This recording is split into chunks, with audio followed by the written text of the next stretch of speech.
அப்போ இந்த பிரச்சனையை சமாளிக்கிறதுக்கு நம்பர் 1, முதலாவதாக கடந்த வாரத்திலே ஒரு காரியத்தை நம்ம தியானித்தோம். ஒரு தேவனுடைய பிள்ளை என்ன நினைக்கணும் அப்படின்னா, நமக்கு ஒரு பிரச்சனை வரும்போது நமக்கு மட்டும்தான் அந்த பிரச்சனை அப்படின்னு நினைக்க கூடாது. இந்த உலகத்திலே இருக்கிற எல்லாருக்கும் பிரச்சனை உண்டு என்கிறதை நீங்க எப்ப மறக்காம இருக்கிறீங்களோ அப்பதான் நீங்க பிரச்சனையிலிருந்து வெளியே வர முடியும். சோ அநேக மனிதர்கள் என்ன நினைக்கிறாங்கன்னா, அவங்க பிரச்சனையிலிருந்து வெளியே வர முடியாததுக்கு காரணம் என்ன அப்படின்னா, அந்த பிரச்சனை எனக்கு மட்டும்தான் அப்படின்னு நினைக்கிறாங்க. எனக்கு மட்டும்தான் இத்தனை பாடு, எனக்கு மட்டும்தான் இவ்வளவு பெரிய அவமானம், நான் மட்டும்தான் செய்யறது எதுவுமே வாய்க்க மாட்டேங்குது, நான் எதற்காக பிறந்தேன், அதனாலதான் உலகத்திலே இருக்கிற அநேகம் பேர் தற்கொலை கூட செய்து கொள்ளுகிறார்கள். சோ நம்ம எல்லாருக்குமே ஒரு அறிவு உனக்கு தேவை. என்ன அறிவு வேணும் அப்படின்னா, எனக்கு மட்டும் இல்ல, இந்த உலகத்திலே ஆண்டவருக்காக வல்லமையாய் செயல்படுகிறவர்கள், பெரிய பெரிய காரியத்தை பெற்றுக்கொள்ளுகிறவர்கள், இன்னும் ஆண்டவரால் பயன்படுத்தப்பட்ட பாத்திரங்கள், இவங்க எல்லாருக்கும் என்ன வந்துச்சு அப்படின்னா பிரச்சனைகள் வந்துச்சு. சோ அவர்களுக்கு பிரச்சனையின் மத்தியிலே அவர்களோடு கூட இருந்து அதிலிருந்து விடுதலை கொடுத்து அவர்களை நடத்தின கர்த்தர் என் கூடயும் இருக்கிறார். இந்த பிரச்சனையிலிருந்து என்னை விடுதலை ஆக்குறதற்கு கர்த்தர் வல்லவரா இருக்கிறார். ஆமேன் சொல்லுங்கள். கரங்களை அசைத்து ஒரு ஹல்லேலூயா சொல்லுங்கள். சோ ஆண்டவருடைய பிள்ளைகள் இதை மறந்து விடவே கூடாது. கடந்த வாரத்திலே இதனுடைய ஒரு பெரிய விளக்கத்தை உங்களோடு கூட பேசும்படியாக ஆண்டவர் உதவி செய்தார். நம்பர் 2, இரண்டாவதாக ஒரு தேவனுடைய பிள்ளை பிரச்சனையிலிருந்து நீங்கள் அந்த பிரச்சனையை சமாளிக்க வேண்டும் என்றால், இரண்டாவது நீங்கள் என்ன செய்ய வேண்டும் என்று நம்ம தியானித்தோம்னா, எல்லாவற்றையும் பிரச்சனையாய் பார்க்கிறதை நீங்கள் எப்பொழுது நிறுத்துகிறீர்களோ அப்பொழுதுதான் நீங்கள் பிரச்சனையிலிருந்து வெளியே வர முடியும். கவனிங்க, அதான் எல்லாத்தையுமே பிரச்சனையா பார்த்துடக்கூடாது.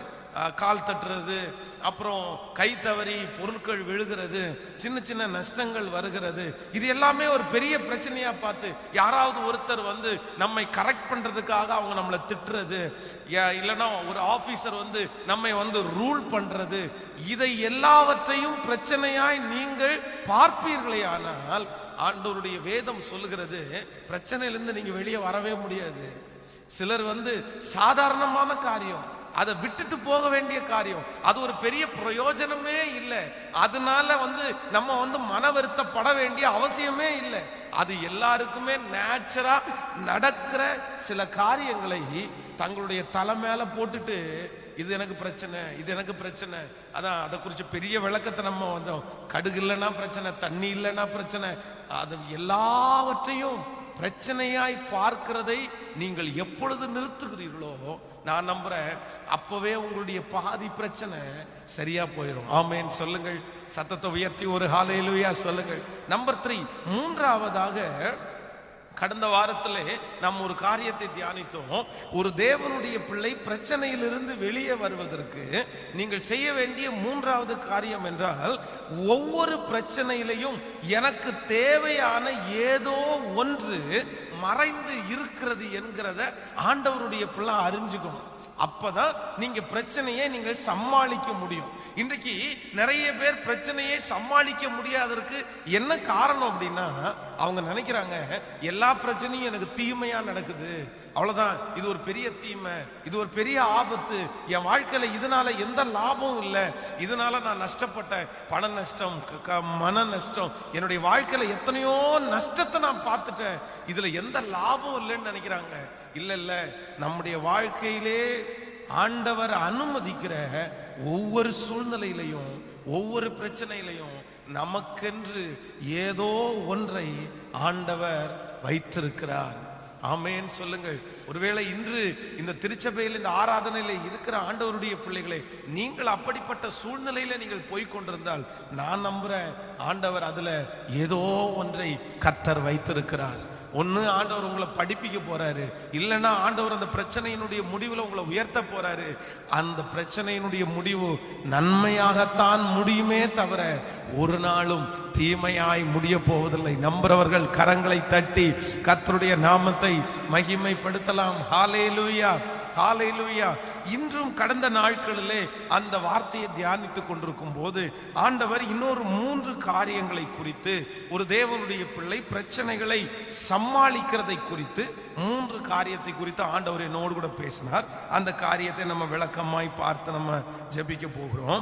எல்லாரும் எடுத்துக்கொள்ளலாம். 1 நாளாகமத்தின் புஸ்தகம், 1 நாளாகமம் 21வது அதிகாரத்திலே 13வது வசனத்தை நம்ம வாசிக்க போகிறோம். 1 நாளாகமம் 21ஆம் அதிகாரத்திலே 13வது வசனத்தை சேர்ந்து வாசிக்கலாம். 531வது பக்கத்தில் இருக்கிறது.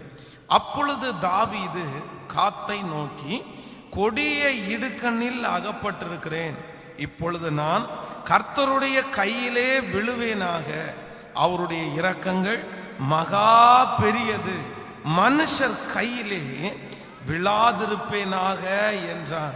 அப்பொழுது தாவீது காத்தை நோக்கி, கொடிய இடுக்கண்ணில் அகப்பட்டிருக்கிறேன், இப்பொழுது நான் கர்த்தருடைய கையிலே விழுவேனாக, அவருடைய இரக்கங்கள் மகா பெரியது, மனுஷர் கையில் விழாதிருப்பேனாக.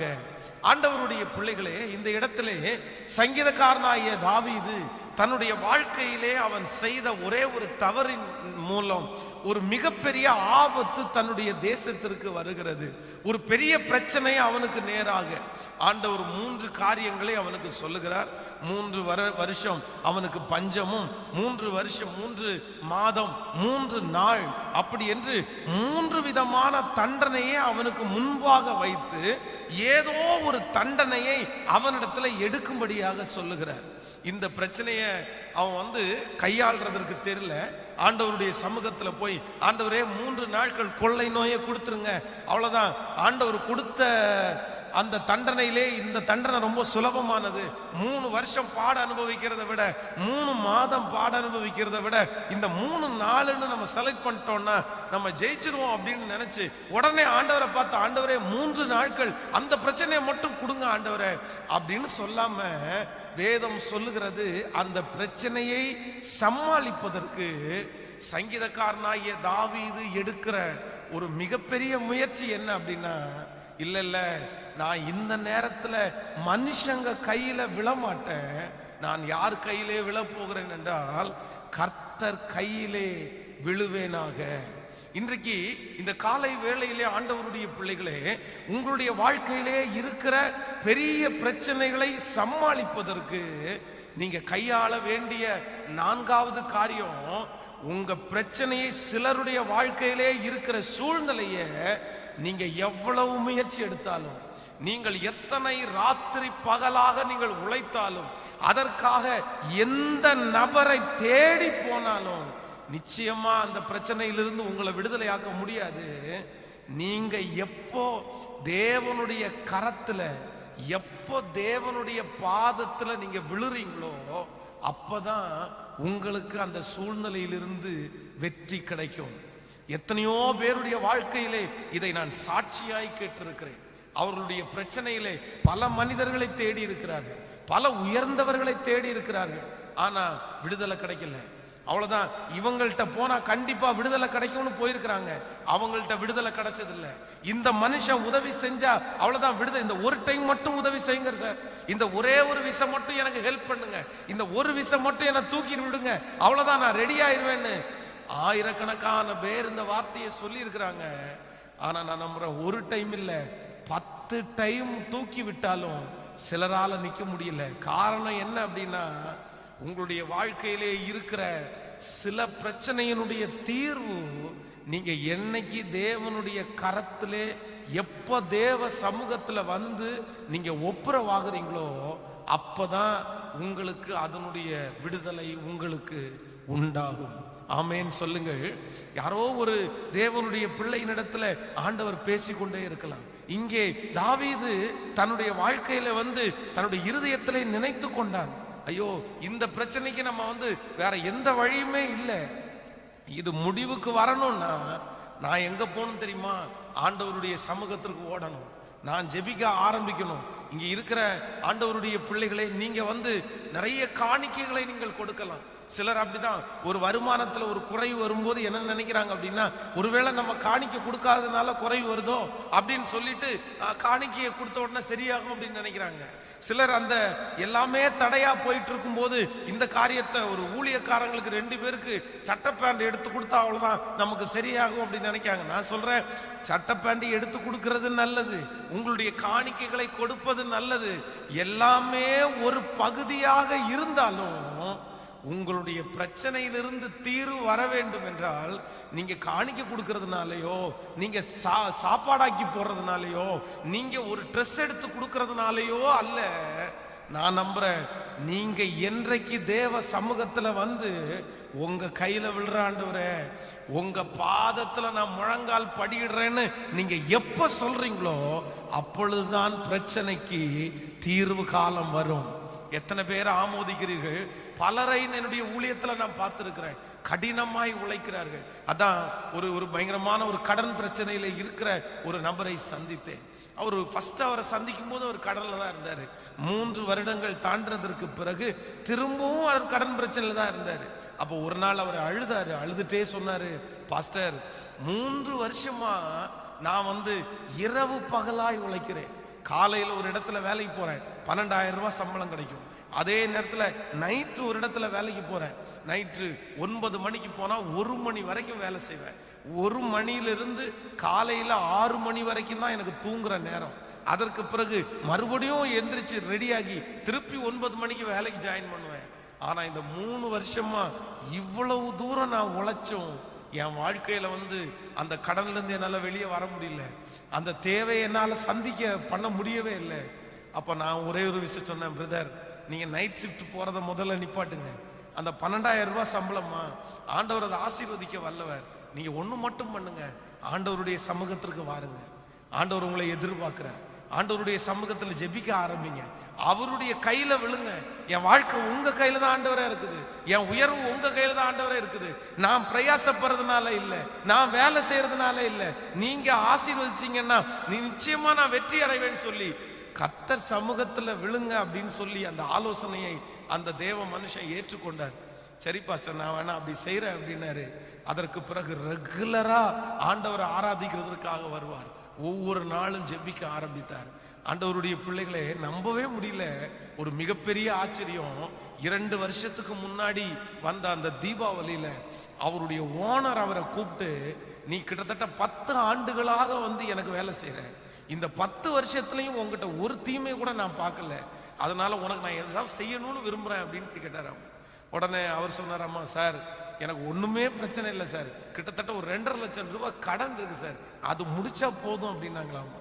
ஒரு மிகப்பெரிய ஆச்சரியம் என்னன்னா, அந்த ஓனர் வந்து 2.5 லட்சம் ரூபாய் அவருடைய கையில கொடுத்து, இந்த கடனை நீ முடிச்சிருப்பா, 50,000 ரூபாய் உனக்கு போனஸ் நீ தர வேண்டாம், இந்த 2 லட்சம் ரூபாவையும் மாதம் நீங்க வேலை செய்த பணத்துல கொஞ்சம் கொஞ்சமா நீ கொடுத்தா போதும்.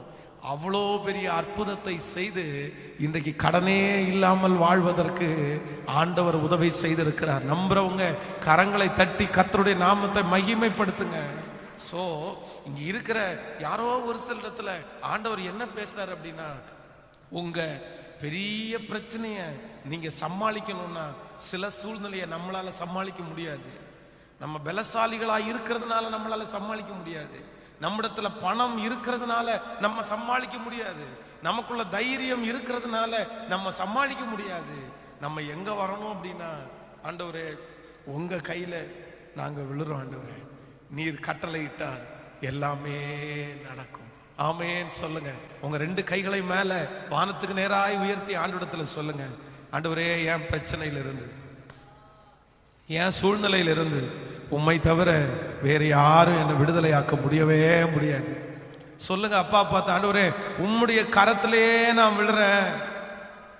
சொல்லுங்க, உம்முடைய கரத்திலேயே நான் விழுறேன் ஆண்டவரே, உம்முடைய கரத்திலேயே நான் விழுறேன் ஆண்டவரே, உம்முடைய கரத்திலேயே நான் விழுறேன் ஆண்டவரே, உம்முடைய கரத்திலேயே விழுறேன்.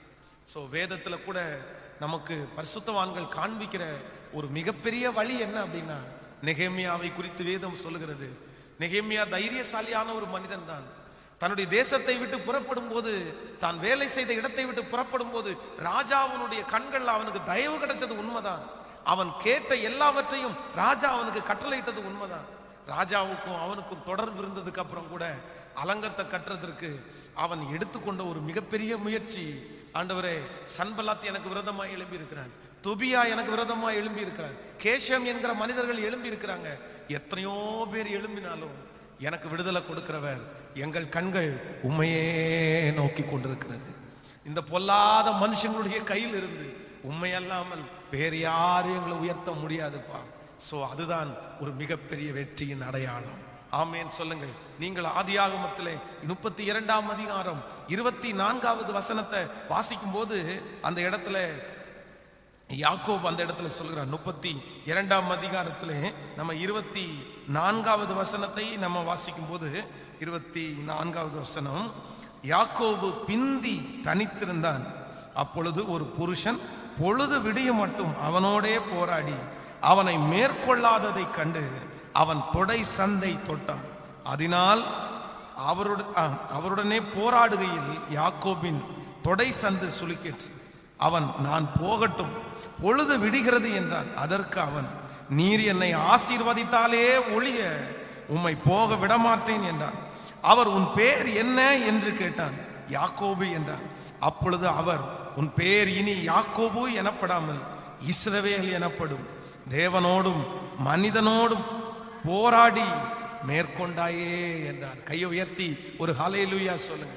தன்னுடைய வாழ்க்கையினுடைய உயர்வுக்கு, இல்லையென்றால் பிரச்சனைகளை சமாளிப்பதற்கு யாக்கோபு எடுக்காத முயற்சின்றது எதுவுமே இல்லைங்க, எதுவுமே இல்லை. 10 விசை தன்னுடைய மாமனார் தன்னுடைய சம்பளத்தை மாற்றினதற்கு பிற்பாடு கூட எல்லா காரியத்தையும் தன்னுடைய வாழ்க்கையிலே ஆசீர்வதிக்கப்படுவதற்கு சகல முயற்சியும் எடுத்தவன் அவன், சகல முயற்சியும் எடுத்தவன். ஆனா எல்லாத்திலையும் தோல்வி அடைஞ்சு கடைசியில தன்னுடைய மனதில் டிசைட் பண்ணி யாக்கோபு பிந்தி தனித்து இருந்தான். எல்லாரையும் முன்னாடி விட்டுட்டு இனி எனக்கு போராட வேண்டிய, இனி எனக்கு அணுக வேண்டிய ஒரே ஒரு இடம் மட்டும்தான் இருக்குது. அது எங்கன்னா ஆண்டவரோடு கூட. வேதம் சொல்லுது, அன்றைக்கே ஆண்டவர் அவனை ஆசீர்வதிக்கிறார். இன்று இந்த ஜபத்தில் வந்திருக்கிற ஒரு சிலரை ஆண்டவர் பேசிக்கொண்டே இருக்கிறார். மகளே, உன்னுடைய சூழ்நிலை, உன்னுடைய பிள்ளைகளுடைய எதிர்காலம், உங்களுடைய கடன், உங்களுடைய சகல காரியத்திலிருந்தும், அந்த சகல பிரச்சனையிலிருந்தும் எப்ப தீர்வு வரும் அப்படின்னா, நீங்க வேற எங்கேயும் போக வேண்டாம். ஆண்டவரே, உம்முடைய கரத்திலே நான் விழுறேன் ஆண்டவரே, உம்முடைய கரத்திலேயே நான் விழுறேன் ஆண்டவரே. 1000 பேர் இந்த உலகத்துல உதவி செய்தாலும் நான் சொல்றேன், நம்மை தூக்கி நிறுத்துறதற்கு முடியவே முடியாது. எத்தனை பேர் வேண்டும் என்றாலும் நம்மை உயர்த்தி நிறுத்த வேண்டும் என்று 1000 பேர் ஆசைப்படலாம், உங்களை வச்சு ஆசைப்படலாம். ஐயோ, திறமசாலியான நான் அப்படி ஆசைப்பட்டிருக்கேங்க. சிலர் வேலை செஞ்சுட்டு இருக்கும்போது பார்த்தா அவ்வளவு சூப்பரா இருக்கும். சே, இவ்வளவு டேலண்டா இந்த பையன் ஒர்க் பண்றானே, இவ்வளவு டேலண்டா இவர் வேலை செய்யறாரு, இவரை எப்படியாவது டெவலப் பண்ணி விட்டுறணும், இவர் எப்படியாவது தூக்கி விட்டுறணும். ஆனா முடியவே இல்லை, அப்படியெல்லாம் முடியல. இன்னொருத்தர் நம்மை தூக்கி விடணும்னு நினைச்சா கூட நான் நம்புறேன், ஆண்டவர் எப்பொழுது நம்மோடு கூட இருந்து அவர் நம்மளை தூக்கி விடும்போது தான் சரியான உயரத்தை அடைய முடியுமே தவிர இன்னொருத்தர் தூக்கி விடுறதுனால உயரத்தை அடையவே முடியாது. கைகளை அசைத்து ஒரு ஹல்லேலூயா சொல்லுங்கள். நான் ஊழியத்திற்கு வருகிறதற்கு முன்பாக, ஊழியத்திற்கு வந்த புதிதில் நான் நினைப்பேன், பெரிய ஒரு ஊழியக்காரர், ஒரு பெரிய பாஸ்டர் மேடையில இருந்து நம்ம பேரை சொல்லி, இவன் ஒரு நல்ல பையன், இல்லைன்னா இவன் ஒரு நல்ல ஊழியக்காரனா வருவான் அப்படின்னு சொன்னா எப்படி இருக்கும் அப்படின்னு நிறைய கற்பனை பண்ணியிருக்கிறேன். ஒரு பெரிய ஊழியக்காரர் நம்மளை கூப்பிட்டு முன்னாடி நிற்க வச்சு இவன் நல்லா ஊழியம் செய்வான் அப்படின்னு எல்லாம் சொல்லணும் அப்படின்னு நிறைய காலங்கள் யோசித்திருக்கிறேன். ஆனா இப்ப யோசிச்சு பார்க்கும்போது தான் தெரியுது, உலகத்திலேயே லட்சக்கணக்கான ஜனங்களுக்கு முன்பாக நிற்கிற ஊழியக்காரர்கள் மேடையில ஒரு சிலவரை அப்படியே நிக்க வச்சு அவங்கள பெருமையா பேசி அவங்கள கைத்தட்ட சொல்லி இவங்க ரொம்ப பெஸ்ட்னு சொல்லியிருக்கிறாங்க. ஆனா அவங்கள தேடி பார்க்கும்போது கண்டுபிடிக்கவே முடியல, அவங்கள காணவே இல்லை. சோ ஒரு பெரிய தேவ மனுஷன் நம்மை ஆசீர்வதிக்கிறது சந்தோஷம், அந்த ஆசீர்வாதத்தை ஆண்டவரே நமக்கு கொடுக்கிறாரு. ஆனா அவர் அப்படி சொன்னதுனால நம்ம ஆசீர்வதிக்கப்படுவோம் அப்படின்றதுலாம் இல்லை. நீங்க இங்க இருக்கிற யாரோ ஒருத்தர் நினைக்கலாம், என் மேனேஜர் என்னை கூப்பிட்டு அப்படி தட்டி கொடுத்து அப்படி சொல்லிட்டாருன்னா எல்லாரும் எனக்கு கீழ்ப்படிவாங்கல்ல, எல்லாருக்கும் முன்னாடி நான் பெரிய ஆளா மாறுவேன்ல. இல்ல, ஆண்டவர் உங்களை கனப்படுத்துவாரே ஆனால் ஆண்டவர் உங்களோடு கூட இருப்பாரே. ஆனால் நான் நம்புறேன் சகல ஜனங்களும் உங்களுக்கு கீழ்ப்படிவதற்கு, சகல இடத்திலையும் நீங்கள் வெற்றி அடைவதற்கு அது வழியாகவே மாறும். சோ என் கரங்களை மேல உயர்த்தி நான் சொல்ற ஒரே ஒரு வார்த்தை, ஆண்டவரே என் பிரச்சனைகளை சமாளிப்பதற்கு நான் வர வேண்டியது, நான் விழ வேண்டியது உம்முடைய கரத்திலே விழுறேன். ஒரு நம்பர் 4, நான்காவதாக ஒரு தேவனுடைய பிள்ளை மறந்துடவே கூடாது. பிரச்சனையிலிருந்து நீங்கள் சில பிரச்சனைகளை சமாளிக்கணும்னா, நீங்க எங்க போனாதான் சமாளிக்க முடியும்னா அது உங்களால் அல்ல, அது ஆண்டவரால மட்டும்தான் முடியும். ஆமென் சொல்லுங்க. அதான் வேதம் சொல்லுது, கர்த்தர் உங்களுக்காக யுத்தம் பண்ணுவார், நீங்கள் சும்மா இருப்பீர்கள். ஆபீஸ்ல ஒரு பெரிய பிரச்சனை இருக்கு பாஸ்டர், என் வீட்டு பக்கத்துல ஒரு பெரிய பிரச்சனை இருக்கு பாஸ்டர், என் தலைக்கு மேல ஒரு பெரிய சூழ்நிலை ஓடிட்டு இருக்குது, வேற ஒண்ணுமே இல்லை, அது என்னாலேயே முடியல, என் கை மிஞ்சி போன ஒரு சூழ்நிலையில நான் சொல்றேன், ஆண்டவருடைய சமூகத்தில் நீங்க ஓடி போய் அவருடைய கையில விழுந்துருங்க. அவர் சகலவற்றையும் பார்த்து கொள்ளுவார், அவர் சகலவற்றையும் பார்த்து கொள்ளுவார். ஆமென் சொல்லுங்க. நம்பர் 5, ஐந்தாவதாக ஒரு தேவனுடைய பிள்ளை பிரச்சனையை, பெரிய பெரிய பிரச்சனைகளை நீங்கள் சமாளிக்கிறது எப்படி? வாசிக்கலாம் ஒரு வசனத்தை. 1 சாமுவேலின் புஸ்தகத்தை நம்ம எடுத்துக்கொள்ளலாம். 1 சாமுவேலின் புஸ்தகம் 17ஆம் அதிகாரத்தை நாம் எடுத்துக்கொள்வோம். 1 சாமுவேலின் புஸ்தகம் 17ஆம் அதிகாரம் 8வது 9வது வசனத்தை வாசிக்க போகிறோம். அவன் வந்து நின்று இஸ்ரவேல் சேனைகளை பார்த்து சத்தமிட்டு, நீங்கள் யுத்தத்திற்கு அணிவகுத்து நிற்கிறது என்ன? நான் பெலிஸ்தியன் அல்லவா? நீங்கள் சவுலின் சேவகர்கள் அல்லவா? உங்களில் ஒருவனை தெரிந்து கொள்ளுங்கள், அவன் என்னிடத்திற்கு வரட்டும், அவன் என்னோடே யுத்தம் பண்ணவும் என்னை கொல்லவும் சமர்த்தனானால் நாங்கள் உங்களுக்கு வேலைக்காரராயிருப்போம். நான் அவனை ஜெயித்து அவனை கொல்லுவேன், ஆனால் நீங்கள் எனக்கு வேலைக்காரராயிருந்து எங்களை சேவிக்க வேண்டும் என்று சொல்லி, பின்னும் அந்த பெலிஸ்தியன், நான் இன்றைய தினம் இஸ்ரவேலுடைய சேனையை நிந்தித்தேன், நாம் ஒருவரோடு ஒருவர் யுத்தம் பண்ண ஒருவனை விடுங்கள் என்று சொல்லி கொண்டு வருவான். 11வது வசனம், சவுலும் இஸ்ரவேல் அனைவரும் அந்த பெலிஸ்தியனுடைய வார்த்தையை கேட்டு கலங்கி மிகவும் பயப்பட்டார்கள். தாவீது என்பவன் யூதாவில் உள்ள பெத்லெகேமின் ஊராகிய ஈசாய் என்னும் பேருள்ள எப்ராத்தியா மனுஷனுடைய குமாரனாய் இருந்தான். நன்றாய் கவனிங்கள். 11வது வசனம், சவுலும் இஸ்ரவேல் அனைவரும் அந்த பெலிஸ்தியனுடைய வார்த்தையை கேட்டு கலங்கி மிகவும் பயப்பட்டார்கள். இங்கே இஸ்ரவேல் ஜனங்களுடைய அந்த யுத்த களத்திலே அவர்கள் நிற்கும் போது வேதம் சொல்லுகிறது, அவர்களுக்கு முன்பாக ஒரு மிகப்பெரிய பிரச்சனை நின்று கொண்டிருக்கிறது. கோலியாத் என்கிற மனுஷன் அவன் இங்கே கர்ச்சிக்கிறான், உங்களில் ஒருவனை தெரிந்து கொள்ளுங்கள், அவன் என்னோடு கூட யுத்தம் பண்ணட்டும், அவன் ஜெயிச்சிட்டான் அப்படின்னா நாங்க எல்லாருமே உங்களுக்கு அடிமைகளாய் மாறிடுறோம், இல்ல அப்படின்னா நான் ஜெயிச்சிட்டேன்னா நீங்க எல்லாருமே எங்களுக்கு அடிமைகளா மாறுறதற்கு நீங்க வாங்க அப்படின்னு சொல்லி சவால் விட்டு கூப்பிடும் போது வேதம் சொல்லுகிறது, இஸ்ரவேல் ஜனங்களும் சவுலும் அவனுடைய வார்த்தையை கேட்டு கலங்கி பயந்து அவங்க பின்னாடியே போனாங்க.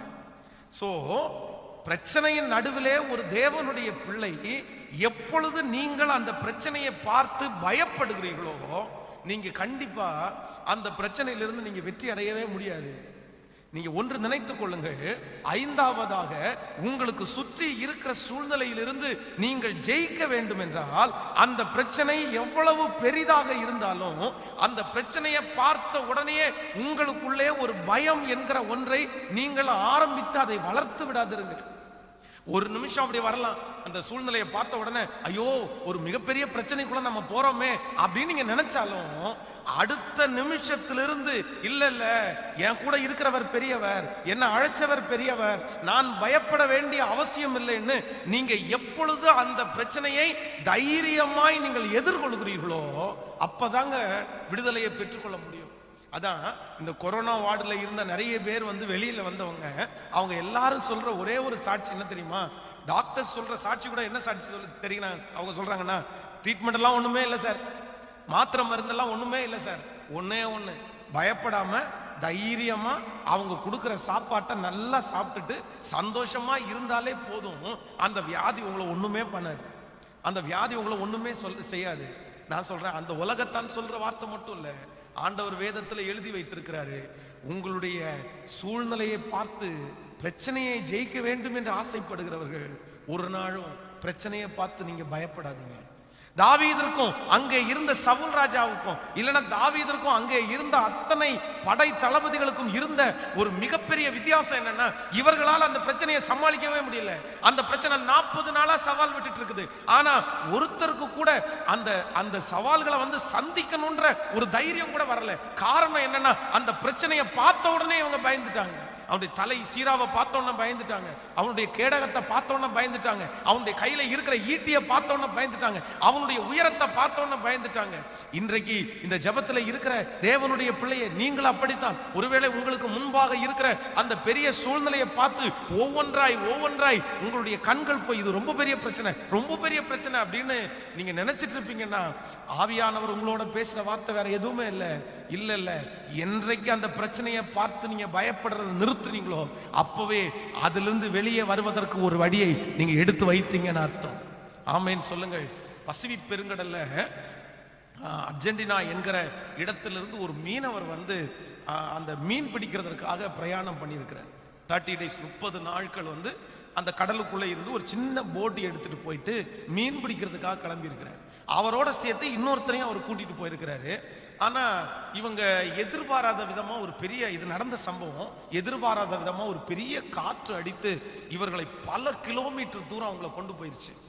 ஆனா அவர்கள் பல முயற்சி எடுத்திருக்கிறாங்க, அவங்களால வந்து அதுல இருந்து கரையேறவே முடியல. அப்ப அவரோடு கூட போன இன்னொரு மனுஷன், இனி நம்ம வீட்டுக்கு போறது வந்து கஷ்டம், அவங்க வந்து கடல்ல போற ஆமைகளை எல்லாம் பிடிச்சி அதனுடைய ரத்தத்தை குடிச்சிருக்காங்க தண்ணி இல்லாம. இப்படியே தண்ணி இல்லாம சாப்பாடு இல்லாம பல நாட்கள், கிட்டத்தட்ட 3 மாதங்கள் அந்த கடல்ல அவங்க பிரயாணத்துல இருக்கும்போது ஒருத்தர் சொன்னாராமா, இனி வந்து நம்ம செத்தம் போவோம், நம்ம வாழ மாட்டோம்னு சொல்லி சாப்பிட்றத சுத்தமா விட்டுட்டாராமா. இருக்கிற எதையுமே அவர் சாப்பிடலையா, இல்லை எனக்கு வேண்டாம் நான் சாப்பிட மாட்டேன். இவர் வந்து எத்தனையோ சொன்னாராமா, சரி நம்ம வந்து சாகிற அன்னைக்கு வரைக்கும் சாப்பிட்டு செத்துடலாம் அப்படின்னு. இல்லை வேணாம் அப்படின்னு சொல்லிட்டு கடைசியில அந்த மனிதன் வந்து இறந்து போனார். இன்னொரு மனிதன், அவர் வந்து கிட்டத்தட்ட 438 நாட்கள் கடல்லே இருந்திருக்கிறார்.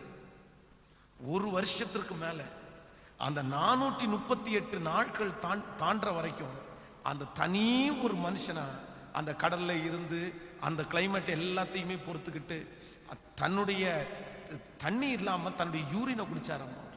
அவருடைய ஹிஸ்டரி அவர் சொல்லும்போது ரொம்ப பயங்கரமா இருக்குது. ஆனா கடைசியில வந்து ஒரு நாள் கரையை கண்டுபிடிச்சு தன்னுடைய வீட்டிற்கு அவர் திரும்பி வந்தாராம்.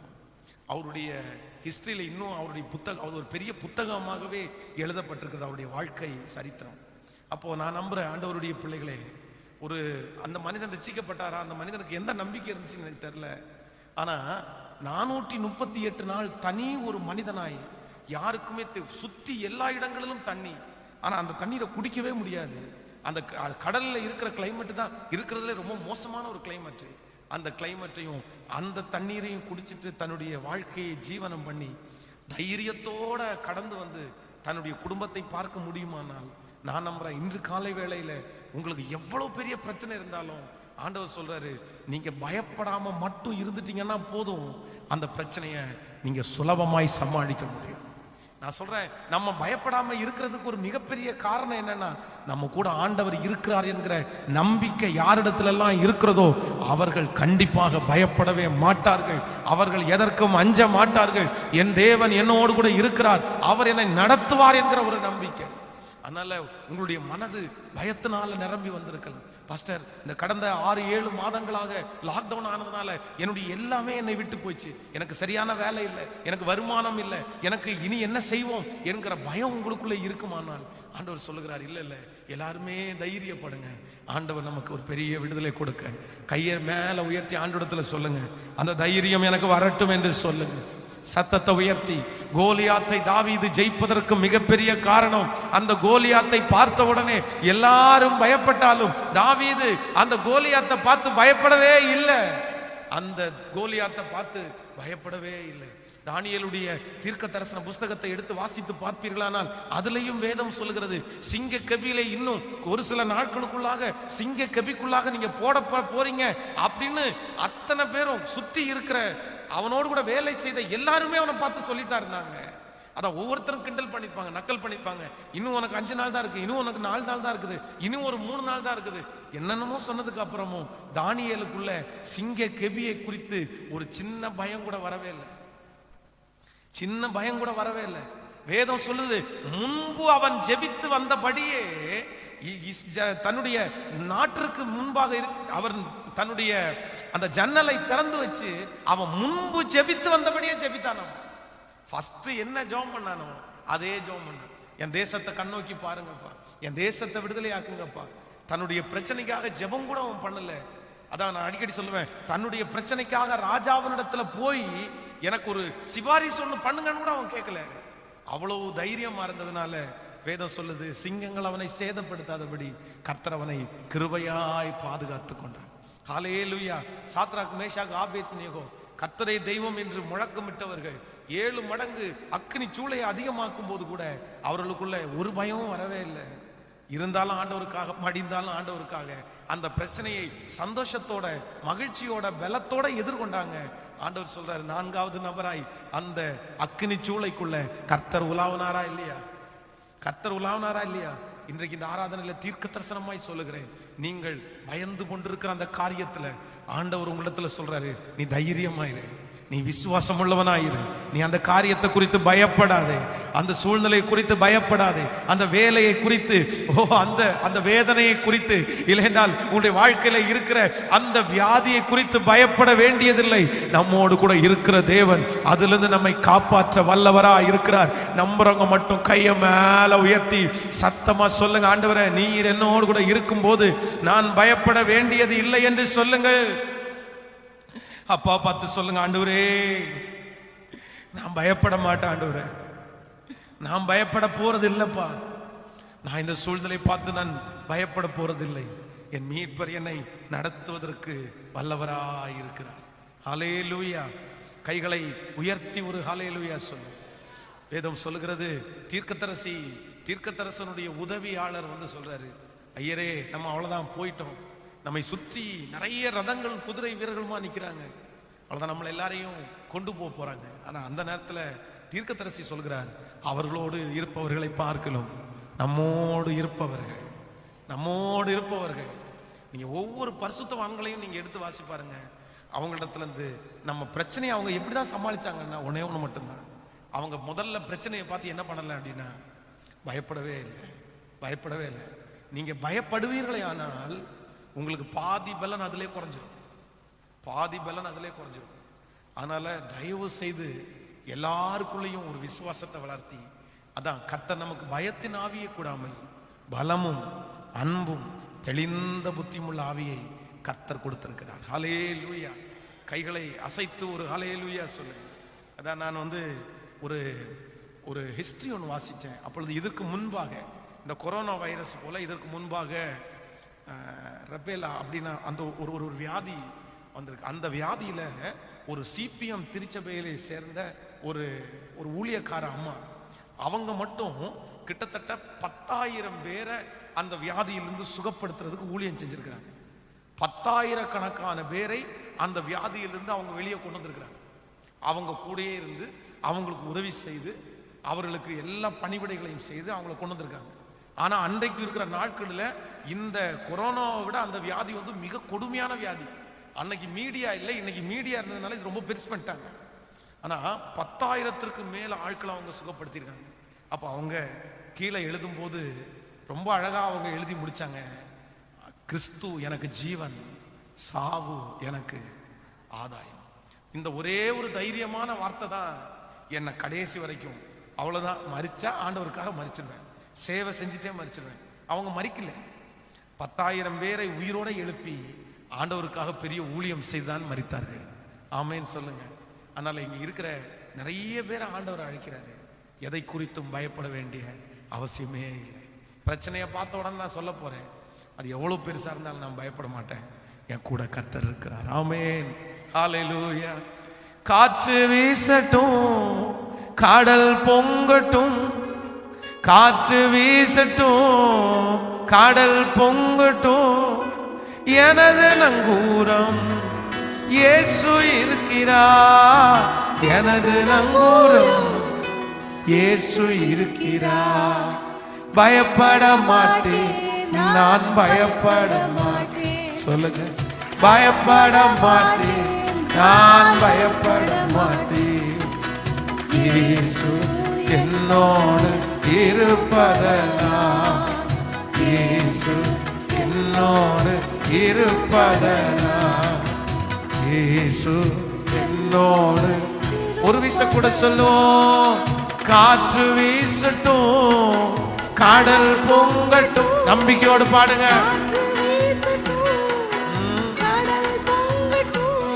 ஓ எனது இயேசு இருக்கிறார் எனது நங்கூரம், இயேசு இருக்கிறார். பயப்பட மாட்டேன், நான் பயப்பட மாட்டேன், பயப்பட மாட்டேன், இயேசு என்னோடு, இயேசு என்னோடு இருப்பதனால், இயேசு என்னோடு இருப்பதனால். ஹல்லேலூயா. நம்பர் 6, ஆறாவதாக ஒரு தேவனுடைய பிள்ளை பிரச்சனையை எதிர்கொள்வது இல்லையென்றால் பிரச்சனையை ஜெயிப்பதற்காக நீங்கள் செய்ய வேண்டிய 6வது காரியம் வாசிக்கலாம். ஆதியாகமம் 40வது அதிகாரத்தை எல்லாரும் எடுத்துக்கொள்ளலாம். ஆதியாகமம் 40வது அதிகாரம் 13வது 14வது வசனத்தை நம்ம வாசிக்க போகிறோம். 13, 14. 3 நாளைக்குள்ளே பார்வோன் உன் தலையை உயர்த்தி உன்னை மறுபடியும் உன் நிலையிலே நிறுத்துவார். முன்னே அவருக்கு பானம் கொண்டு வந்த வழக்கத்தின்படி பார்வோனின் பாத்திரத்தை அவன் கையிலே கொடுப்பாய். இதுதான் அதன் அர்த்தம் என்று சொன்னதுமன்றி, நீ வாழ்வடைந்திருக்கும் போது என்னை நினைத்து என் மேல் தயவு வைத்து என் காரியத்தை பார்வோனுக்கு அறிவித்து இந்த இடத்திலிருந்து என்னை விடுதலையாக்க வேண்டும். நான் எபிரேயருடைய தேசத்திலிருந்து களவாய் கொண்டு வரப்பட்டேன். என்னை இந்த காவல் கிடங்கிலே வைக்கும்படிக்கும் நான் இவ்விடத்திலே ஒன்றும் செய்யவில்லை என்றும் சொன்னான். அல்லேலூயா. ஆண்டவருடைய பிள்ளைகளே, இந்த இடத்திலே யோசேப்பை குறித்து வேதம் சொல்லுகிறது. கிட்டத்தட்ட பல பாடுகளை சகித்து இப்ப சிறைச்சாலை வரைக்கும் வந்துட்டான். இந்த சிறைச்சாலையிலே 2 பேர் சொப்பனம் பார்க்கறாங்க. அந்த சொப்பனத்தை பார்த்த உடனே அவங்க 2 பேரும் கலங்கி போய் இருக்கிறத பார்த்து 2 பேருடைய சொப்பனத்திற்கும் சரியான விளக்கத்தை கொடுத்துட்டாரு. ஆனா ஒருத்தனுடைய சொப்பனத்திற்கு விளக்கம் கொடுக்கும் போது, நீ மறுபடியும் ராஜாவுடைய கையிலே அவருடைய பாத்திரத்தை அவருடைய கையில கொடுப்பப்பா. ஆனா ஒன்னே ஒண்ணு மட்டும் நினைச்சுக்கோ, நீ வாழ்வடைந்து இருக்கும் போது நீ யாரை மறந்துடாதேன்னா என்ன மறந்துடாத. நான் இந்த இடத்துல களவாய் கொண்டு வரப்பட்டவன், இந்த இடத்துல வர்றதற்கு நான் எந்த தவறுமே செய்யல அப்படின்றத ராஜாவினிடத்துல நீ சொல்றதற்கு ஒரு சின்ன வாய்ப்பு வரும். அன்னைக்கு நீ என்ன சொல்றதுக்கு மறந்துடாத அப்படின்னு சொல்ற. ஆனா நன்மையை வாங்கின அந்த பானபாத்திரக்காரன் கொஞ்ச நாள் மறந்தாலும் திரும்ப ஆண்டவர் அப்படிப்பட்ட ஒரு சூழ்நிலையை கொண்டு வந்து, இந்த பானபாத்திரக்காரன் ராஜாவினிடத்துல இந்த மாதிரி ஒருத்தர் சொப்பனத்துக்கு விளக்கம் சொல்றவர் இருக்கிறாரு, அவரை கூப்பிட்டு விளக்கத்தை கேட்டா சொல்லுவார் அப்படின்னு சொல்ற அளவுக்கு ஆண்டவர் கொண்டு வந்தாரு. ஆனா நான் என்ன நம்புறேன் அப்படின்னா, கிட்டத்தட்ட ராஜாவுக்கு முன்பாக அவன் நிற்கும் போது 30 வயது. இந்த பிரச்சனை, இந்த வார்த்தையை அவன் சொல்லும் போது எப்படி ஒரு 12 வருஷம் தாண்டி இருக்கும். இந்த 12 வருஷம் ஆனாலும் என்னைக்காவது ஒரு நாள் நான் ஒரு நிரபராதி இல்லை என்றால் நான் இந்த பட்டணத்திலே ஒரு முக்கியமான இடத்துல ஆண்டவர் என்னை நிக்க வைப்பாரு என்கிற அந்த தரிசனத்தை மட்டும் அவன் இழக்கவே இல்லைங்க, இழக்கவே இல்லை. இன்றைக்கு 6வதாக ஒன்று நீங்கள் நினைத்துக் கொள்ளுங்கள். நீங்கள் உங்களை சுற்றி இருக்கிற பிரச்சனையிலிருந்து நீங்க வெளியே வரணும் அப்படின்னா, உங்க தரிசனத்தை நீங்க சாகிற வரைக்கும் உங்க தரிசனத்தோடு இருப்பீர்களே, ஆனால் எவ்வளவு பெரிய பிரச்சனை வந்தாலும் உங்களால சமாளிக்க முடியும்.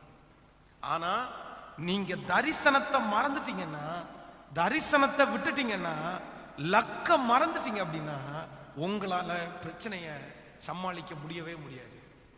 இன்னைக்கு நிறைய பேரு பிரச்சனையை ஏன் அவங்களால சமாளிக்க முடியல, ஜெயிச்சு ஏன் திரும்பி வர முடியல அப்படின்னா, நிறைய பேர் என்ன ஆயிட்டாங்க அப்படின்னா தரிசனத்தை மறந்துட்டாங்க. அவங்க என்ன நினைக்கிறாங்கன்னா, நம்ம ஏன் பெருசா போகணும், நம்ம ஏன் பெருசா ஆசைப்படணும். அந்த ஆசை ஒரு காலத்துல எனக்கு இருந்துச்சு, இன்னைக்கு எனக்கு இல்லை, இப்ப எனக்கு இல்லை.